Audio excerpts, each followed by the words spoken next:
Pourquoi pas les Elder Scrolls? Oh là non, t'es bien gentil, mais si je me lance dans cette série, je risque de mettre au moins quelques siècles entre deux vidéos. Bah, je sais pas moi, les Tomb Raider?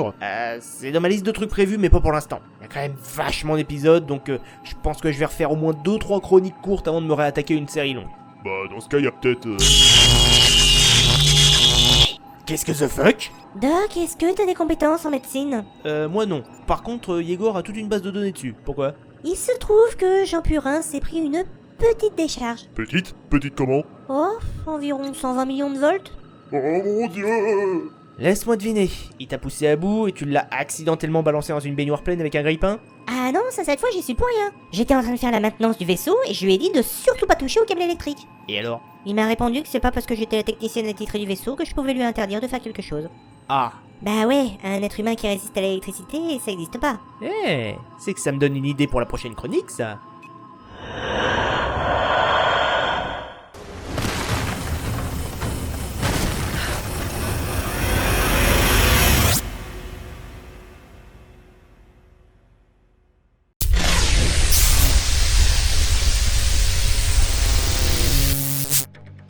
Bon, comment se porte l'abruti de service? Quoi? Qu'est-ce qu'il dit? Je crois que le choc lui a un peu malmené les cordes vocales. Attends, t'es en train de nous dire que... Que Jean Purin pourra plus jamais parler? Plus jamais peut-être pas, mais on risque pas de l'entendre pendant au moins 2-3 vidéos. Bon, c'est déjà ça de prix. Ouais. Bon allez, tout le monde dégage, j'ai une chronique à lancer moi. Bonsoir à tous et bienvenue à bord de l'Universalis. Aujourd'hui, vous l'aurez deviné, on s'attaque à une nouvelle chronique vidéoludique sur la saga Infamous. Faites chauffer les générateurs, ça va tonner. Alors, pour cet épisode, on va un peu changer de nos habitudes. Puisque, contrairement aux dernières licences testées, ici, pas de tête de proue pour représenter la saga. Aucun membre des développeurs ou des producteurs ne s'est fait particulièrement remarquer pour cette sortie. Le jeu est publié par Sony Computer Entertainment et réalisé par Sucker Punch Productions. Studio déjà connu à l'époque pour la série des Sly Raccoon, mais qui aujourd'hui est surtout acclamé pour Ghost of Tsushima. L'idée de base est arrivée alors que l'équipe achevait de travailler sur Sly 3, puisqu'après autant de temps passé sur une licence fondée sur la furtivité, les développeurs souhaitaient se tourner vers quelque chose de, je cite, plus bruyant et effronté. Et vu qu'il y avait un grand nombre de fans de comics parmi eux, ils ont naturellement décidé de s'orienter vers un jeu de super-héros. Pas grand chose d'autre à se mettre sous la dent pour cette partie cependant, à part qu'ils ont fait intervenir l'auteur William Arms, déjà responsable de scénarii de différents softs tels que Supreme Commander ou Mafia 3. Oh putain, ça annonce du très bon! Si le jeu est révélé pour la première fois lors de l'E3 2007, il restera muré dans le silence pendant près d'1 an, ne se dévoilant vraiment qu'en juin 2008. Il a été développé pendant 3 ans par une soixantaine de personnes. Brian Fleming, producteur et cofondateur de Sucker Punch, estimait qu'ils auraient pu réclamer des fonds supplémentaires à Sony et ainsi fortement réduire les délais, mais considérait préférable de rester en petite équipe, quitte à devoir y passer plus de temps. Ce que perso je trouve plutôt louable. Le jeu finira par sortir le 27 mai 2009, soit la même année que Batman Arkham Asylum, Dragon Age Origins, Uncharted 2, Assassin's Creed 2, Prototype, Borderlands 1 et Brutal Legend. Autant vous dire qu'il y avait de la concurrence. D'ailleurs, le soft sera une exclusivité PlayStation et donc ne sera publié que sur PS3. Et ce sera un véritable succès puisqu'à l'heure actuelle, le jeu comptabilise près de 2 millions d'unités vendues à travers le monde. Ce qui est une sacrée prouesse pour un studio quasiment indépendant. Ce premier épisode de Infamous nous conduit dans la ville fictive d'Empire City, aux commandes de notre héros du jour, le dénommé Cole McGrath. L'année de l'histoire n'est pas précisée, donc je suppose qu'elle a lieu plus ou moins à l'époque de la sortie du jeu, c'est-à-dire fin des années 2000. Attaquons-nous maintenant à la technique. Comme d'habitude, commençons par l'aspect extérieur. Et on peut le dire tout de suite, Infamous est correct. C'est pas les plus beaux graphismes de tous les temps, loin de là même, mais on reste quand même dans la moyenne de ce qui se faisait à l'époque. Mais en contrepartie, on dispose d'une excellente profondeur de champ et d'une fluidité tout bonnement exemplaire. J'ai pas eu à subir un seul ralentissement de toutes les fois où j'ai siphonné le jeu. Pour les cinématiques, les vidéos les plus importantes seront au format comics, histoire de nous mettre davantage dans l'ambiance. Même si je trouve qu'elles ont tendance à un peu trop résumer les scènes. Pour aller en profondeur, le soft souffre d'un certain nombre de bugs, graphiques essentiellement, comme par exemple votre héros qui disparaît dans les limbes suite à la vaporisation du sol. Ou encore certaines actions contextuelles qui ne fonctionnent pas quand il y en a besoin. Pour l'exemple, Cole peut détruire les mitrailleuses lourdes en appuyant sur une touche. C'est le seul moyen de les bousiller, autrement elles sont invulnérables. Alors quand ça bug... Pour le reste, ça impacte surtout les éléments de gameplay. C'est donc dans cette partie que j'en parlerai. Pour le moment, passons au doublage. Et bah bordel, les doublages français de ce jeu sont parfaits. Vous savez pourquoi je dis ça? Parce que jusqu'à ce que je commence à y faire attention pour les besoins de cette vidéo, je les avais jamais calculés. Et un doublage n'est jamais meilleur que quand il semble naturellement à sa place. Le personnage de Cole est donc interprété par Guillaume Orsat. J'ai explosé tout un réservoir rempli de ce truc sous le parc. Je pensais que ça suffirait. Mademoiselle, écoutez-moi bien, je vous prie. Mon détachement au grand complet y croyait tellement que sans ordre, il a marché à travers toute la Libye et le désert égyptien pour trouver cette cité. Et quand nous avons fini par y arriver, il n'y avait que du sang et du sable. Zach Dunbar obtient la voix de Jérôme Powells. Il va falloir toutes les recharger. Cette télé, c'est un gouffre. Quel talent! Tu viens de tuer un beau set de table. Tu veux vraiment savoir comment rester en vie? Arrange-toi pour que le public t'adore. Oh.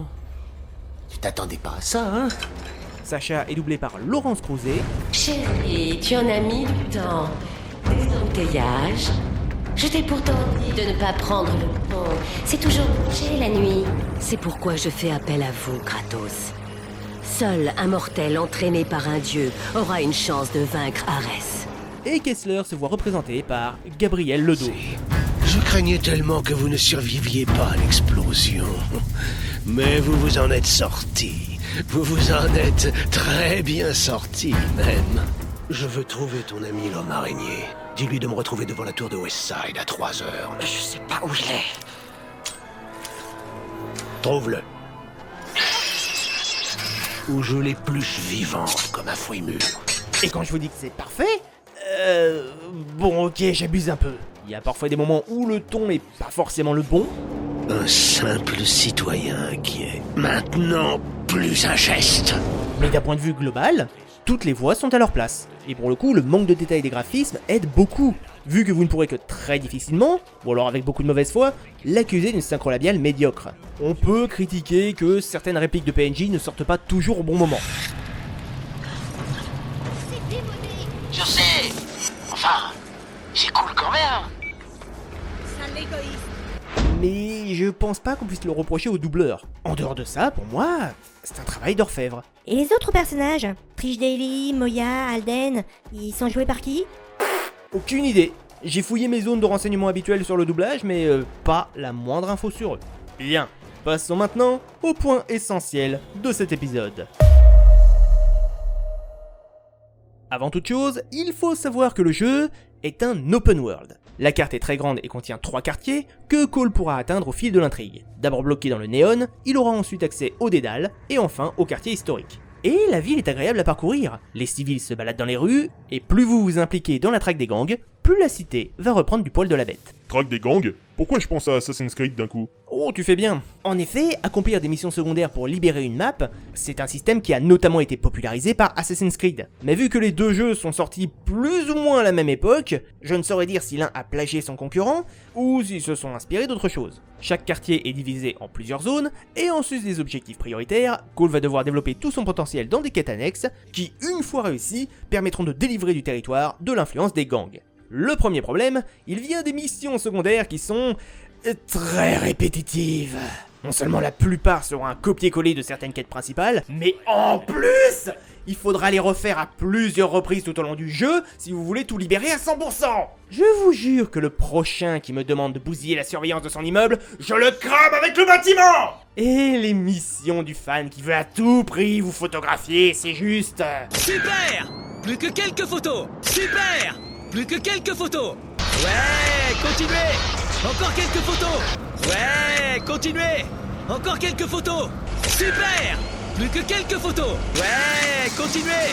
Encore quelques photos. Ouais, continuez. Encore quelques photos. Alors tout ça, c'est déjà une bonne grosse épine dans le pied pour le soft. Alors certes, vous n'êtes pas obligé de faire toutes les quêtes annexes pour finir le jeu, mais les ennemis sont tellement nombreux à vous harceler que traverser un territoire non protégé relève de la purge. Mais avant de basculer sur ce principal problème que sont vos adversaires, attardons-nous sur les capacités du héros.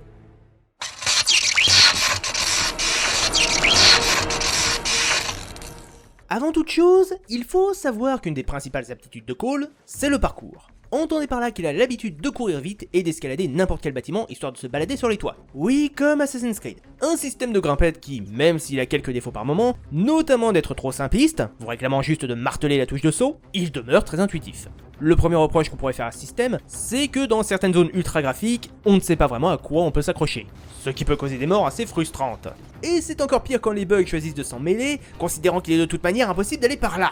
Mais aussi, Cole se rattrape automatiquement. En soi, c'est pas une mauvaise chose. Sauf qu'il le fait tout le temps. Même si vous lui demandez de lâcher prise, il se raccroche juste en dessous. Dès qu'il y a quelque chose à porter, il s'y cramponne. Le souci, c'est quand vous devez aller très vite. Genre pendant une course. Eh ben vous perdez de précieuses secondes à cause de ça. Et je parle pas des fois où l'escalade se révèle pas hyper pointilleuse alors que vous essayez de choper un collectible. Mais bon, passons maintenant à l'élément central du gameplay, les pouvoirs. Cole a développé des capacités électriques, lui permettant de balancer des décharges. Le bon côté, c'est que ça lui a conféré une faculté de régénération spontanée. D'ordinaire, j'aime pas les jeux où le héros se régène comme ça sans raison, mais là, en l'occurrence, c'est plutôt bien amené. Car la jauge que vous voyez en haut de l'écran ne concerne pas la santé de Cole. Au contraire, cette dernière se résume à l'état de votre vision, qui se couvre de sang à mesure que Cole prend des dégâts. Le passage en noir et blanc explicitant que vous ne survivrez pas à un coup supplémentaire. Cette jauge-là, à l'inverse, indique la quantité de volts qui vous reste dans les veines. Si les attaques basiques n'en consomment pas, c'est le cas des plus gros pouvoirs. Et une fois à sec, Cole a la possibilité de se recharger sur n'importe quel objet électrique. Et là, vous comprenez le lien très important avec la ville. Se retrouver dans une zone sans courant est très mauvais pour McGrath. Détaillons maintenant un peu plus ses capacités, et... bah c'est un jeu de shoot en fait. Non mais vraiment, même si le héros possède une ambidextrie lui permettant de changer de main et donc de faire basculer la caméra pour une meilleure visibilité, vous pouvez sans problème remplacer tous les pouvoirs de Cole par une arme d'un FPS quelconque. Le pistolet, le fusil à pompe, la Gatling, la grenade, le sniper, le lance-missile. En dehors de grinder sur des câbles et des rails, de flotter temporairement ou de survivre à une chute mortelle, bah Cole est pas extrêmement puissant. J'ai même envie de dire qu'il est plutôt en bas de l'échelle. Malgré vos dons, vous devrez souvent vous mettre à l'abri si vous ne voulez pas crever stupidement. Les ennemis sont nombreux, redoutables et assez retors, puisqu'ils n'hésiteront pas à se protéger ou à tenter de vous contourner. Ce qui est assez dommage, c'est que le système de couverture est sympa, mais assez limité. À mesure que vous complétez des missions, vous accumulez de l'expérience, XP qui peut être dépensé pour améliorer vos capacités. Mais vous n'aurez jamais la sensation d'être surpuissant. Je vais pas dire que la difficulté est du niveau d'un Souls, mais perdre reste assez simple. D'ailleurs, pour ce qui est des pouvoirs, j'avoue être très frustré que certains ne puissent pas être perfectionnés, comme le planeur qui a une utilité franchement réduite, et le pire du pire, le sniper. Le grand fantasme du tireur d'élite, c'est un tir, un mort. Sauf qu'à partir du moment où le snipe a besoin de toucher 2 voire 3 fois la gueule pour être fatal, le plaisir est quand même très fortement restreint. Et surtout, bah t'as plus trop de raison de viser la tête en fait. Le seul pouvoir qui va vraiment vous coller des fourmis dans le bas-ventre, c'est la tempête foudroyante, que vous pouvez diriger grâce à la fonction gyroscopique de la manette. Tu vois Gravity Rush, ça, c'est une bonne façon d'utiliser un détecteur de mouvement. Le problème, c'est que c'est un don que vous ne débloquerez que très tard dans le jeu. Cependant, l'état super-héroïque de Cole a aussi des inconvénients. Il n'est pas capable de retenir toute son énergie en permanence. Raison pour laquelle le simple fait de marcher dans une flaque conduit votre électricité. Et peut même causer la mort de certains civils si vous faites pas gaffe. Oups, désolé. Ma faute. Et si jamais Cole tombe à l'eau, ce sera à lui de se faire électrocuter. Attendez, what? Que Cole maîtrise pas son jus et qu'il rende létal toute flotte dans laquelle il se plonge. Ok, mais comment il pourrait s'électrocuter lui-même?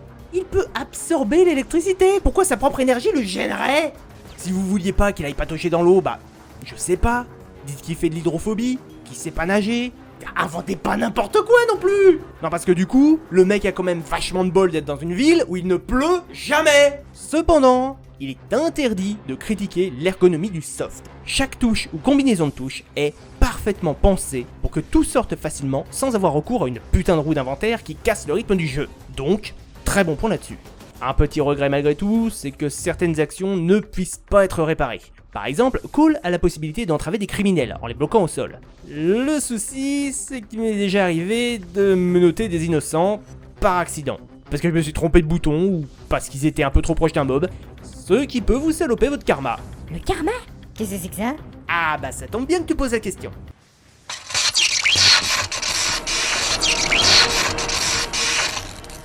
Dans la religion hindoue, notamment, le karma, ce sont les actes que vous accomplissez et qui auront une répercussion sur votre prochaine vie. En gros, c'est ce qui décide de votre réincarnation. Si vous avez commis de bonnes actions, vous serez récompensé par une prochaine existence plus agréable. Et à l'inverse, si vous avez été une pourriture, vous pourriez renaître dans des conditions encore pires. Dans notre culture, et notamment les jeux vidéo, le karma est impliqué lorsque notre avatar est susceptible d'effectuer des choix qui le feront osciller entre le bien et le mal. Sauf que là, pas de réincarnation ou de punition. Si vous agissez comme une ordure, cela signifie que vous développerez des compétences ou des pouvoirs en lien avec votre état moral. Et éventuellement, ça aura un impact sur le scénario ou la manière dont les PNJ vous perçoivent. En l'occurrence, Cole pourra décider entre devenir un bon samaritain ou au contraire une raclure de la pire espèce, haïe et crainte par tout un chacun. Et le karma bénéfique est censé être plus précis, là où le maléfique est plus destructeur. Perso, j'ai pas vu la différence. Bien, par où je commence? Le principal attrait du karma d'Infamous, c'est d'avoir un skin de plus en plus propre et bleuté pour le bien, rouge et souillé pour le mal. Et quelques pouvoirs ne peuvent être débloqués qu'une fois que vous avez atteint un certain niveau de pureté ou de corruption. Sur le papier, c'est cool. En pratique, vous êtes obligé de choisir un camp. Vous devez devenir un saint ou une raclure. Rester neutre ne vous apporte aucun avantage. Cela aura un impact sur le scénario autant que sur les réactions de la foule. Si les civils ne vous aiment pas, ils vous lanceront des pierres. A l'inverse, s'ils vous apprécient, ils vous prendront en photo et vous acclameront. Non, et les civils ne font rien d'autre pour vous aider. En même temps, face à des bandits armés de Kalash, je vois pas ce qu'ils pourraient faire. Certains de vos actes vont donc modifier le karma, soigner des PNJ blessés ou menotter des criminels pour les gentils, absorber la bioélectricité ou matraquer les innocents pour les méchants. L'inconvénient, c'est la visée relativement peu précise de Cole. En soi, c'est pas grave. Sauf si vous voulez devenir un parangon de vertu, puisque vous aurez beaucoup de civils dans les pattes qui vont se manger des décharges perdues. Je sais que la peur peut causer des réactions débiles, mais enfin là quand même. Et alors l'attaque coup de tonnerre, c'est un calvaire. La moindre utilisation, vous allez blesser des PNJ et donc faire baisser votre karma. Bah, c'est peut-être par souci de réalisme. Te dire que si tu emploies tes pouvoirs au milieu d'une ville, t'as de fortes chances de provoquer des dégâts. Alors j'ai pas de souci avec l'idée, mais je reviendrai dessus tout à l'heure. Il existe aussi certaines situations morales, genre sauver ou non un innocent lynché par la foule, décider de sacrifier sa santé ou celle des civils, et le jeu comporte parmi ses quêtes annexes des missions karmiques, qui pour le coup sont plutôt originales par rapport au reste. Même si ce système implique un certain nombre d'incohérences. Bon déjà, si vous choisissez être une ordure, les objectifs maléfiques vous seront donnés par le personnage de Sacha, une des grandes méchantes de l'histoire, qui vous mettra ses faucheurs à disposition. Sauf que si les faucheurs sont mes potes, pourquoi ils m'agressent quand je vais dans le néon? Et ensuite, on sent que les développeurs ont pas beaucoup réfléchi au fait que les joueurs pourraient être un super vilain. Je vois pas pourquoi un perso cruel et diabolique comme le Dark Call accepterait d'aller protéger des civils, enlever des systèmes de surveillance ou ce genre de choses. D'ailleurs, Zek fait régulièrement des remarques sur le fait que le quartier s'améliore à mesure qu'on le débarrasse des gangs. Là, c'est du grand n'importe quoi. Tu nettoies un quartier et tout le monde se précipite dehors pour danser et parader. Sauf que bizarrement, avec un Call tyrannique qui massacre tout ce qui lui tombe sous la main, je vous cache pas que j'ai quelques doutes.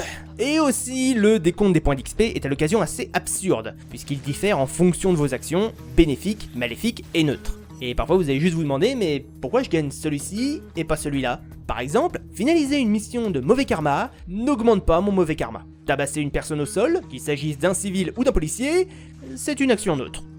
Ok. Et pour finir, il est possible lors de la mission finale de changer de moralité. Sauf que d'un point de vue gameplay, c'est une idée de merde.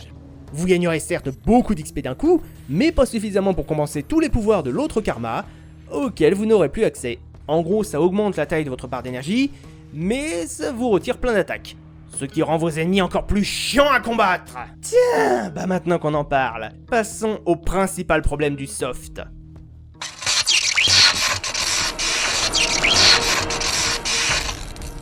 Chaque territoire possède son style d'ennemis, les faucheurs pour le néon, les nettoyeurs pour le dédale, et les premiers fils pour le quartier historique. Sauf que, la plupart des adversaires bénéficient d'une résistance complètement abusive.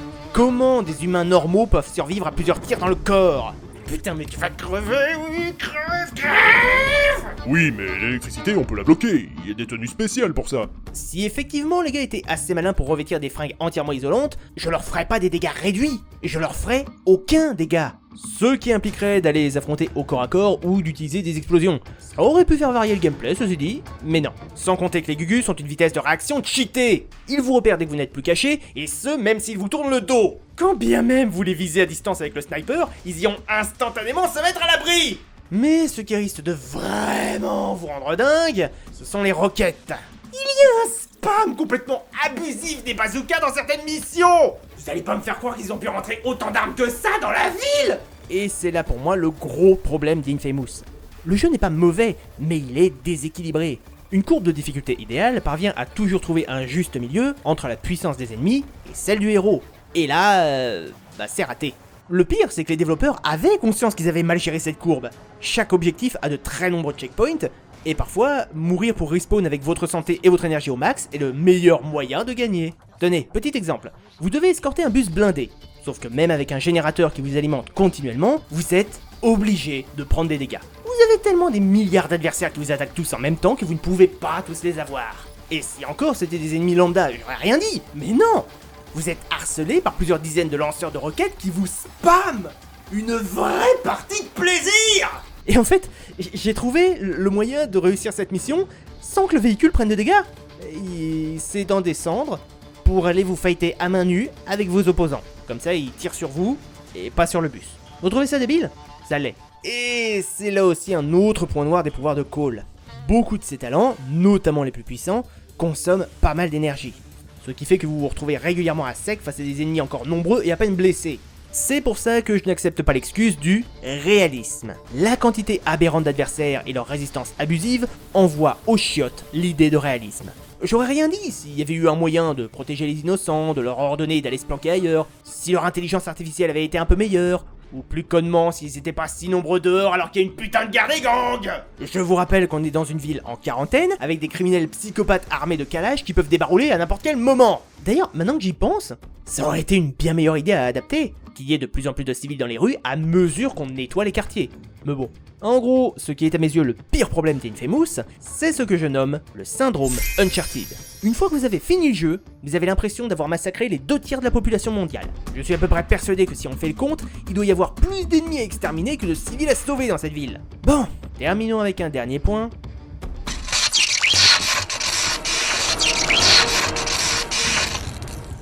Ouais, qui dit open world dit malheureusement collectible. Bon après ça va, c'est pas vraiment envahissant. Quoique, en gros, il existe des fragments, des morceaux de terre irradiés que Cole va traquer à travers toute la ville. Chaque fois qu'il en aura récupéré un certain nombre, sa batterie augmentera légèrement, lui permettant d'accumuler plus d'électricité.